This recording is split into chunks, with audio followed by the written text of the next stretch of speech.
కదా మాట్లాడాం కదా.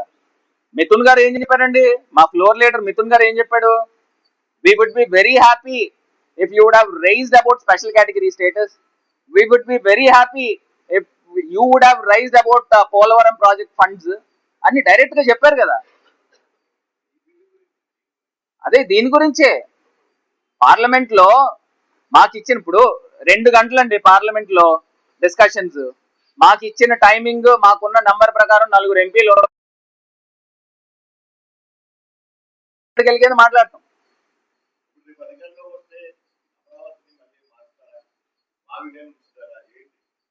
అదే ఇప్పుడు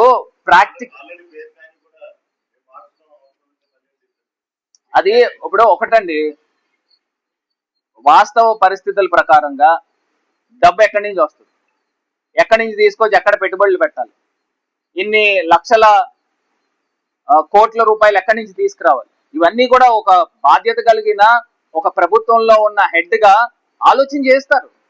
ఇప్పుడు నిజంగా మిగులు బడ్జెట్లు ఉన్నాయంటే మనం ఏదో ఖర్చు పెట్టి పోనీ అమరావతి చంద్రబాబు నాయుడు గారు చెప్పినట్టు పోనీ ఏదో చేస్తాం. ఇప్పుడు చేసేదే అప్పులు, డబ్బు తీసుకొచ్చేదే అప్పులు. అసలు నేను ఇంకోటి కూడా చెప్తున్నానండి, ఇంత స్ట్రాంగెస్ట్ పొజిషన్ లో మళ్ళీ వస్తుందో రాదో తెలియదు. కేంద్ర ప్రభుత్వానికి number short minority government with the support of Andhra Pradesh peoples representatives ఇవాళ కేంద్ర ప్రభుత్వం నిలబడింది.